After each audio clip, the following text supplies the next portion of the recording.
Nights of past concerts, thousands of people moving together, proof that unity is possible, proof that the world has already seen peace, even if only for a few minutes at a time. He reaches down and picks up an empty bullet shell from the ground, turns it in his white-gloved hand, and crushes it. A quiet rejection of everything it represents. No speech, no slogan, just a gesture that says, violence does not define us unless we allow it to. Civilians begin to move behind him, injured, frightened, searching for safety, and Michael walks at the front, not as a general, not as a hero of war, but as a guide out of it. The soldiers who once blocked his path now walk behind with lowered weapons, because peace is contagious when someone is brave enough to live it.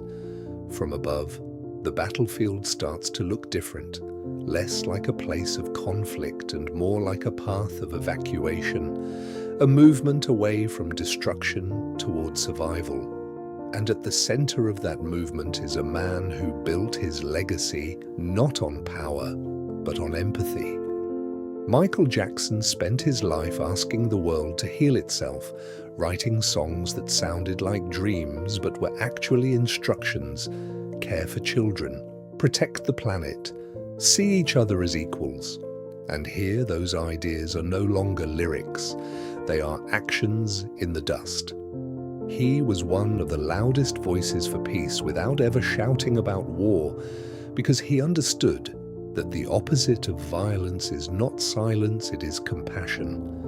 As the smoke begins to clear and light breaks through the sky, we see that nothing he did required a weapon, nothing required force, only the willingness to stand in a place of danger and choose humanity instead. This is why his message still matters, because in a world that continues to repeat the same conflicts, we are still waiting for someone to remind us that healing is stronger than destruction. Michael turns toward the camera one last time, not as a legend, not as an icon, but as a human being who believed that the world could be better than it is, and the battlefield behind him fades into something quieter, something that looks less like an ending and more like a beginning. His life was never about war, it was about preventing it, never about division, always about unity. And if there is one truth that remains in the silence after the music ends, it is this: the people who change the world are not the ones who fight the hardest, they are the ones who refuse to stop caring. Michael Jackson did not belong to any army, he belonged to humanity, and in that sense he remains one of the strongest voices for peace the world has ever known.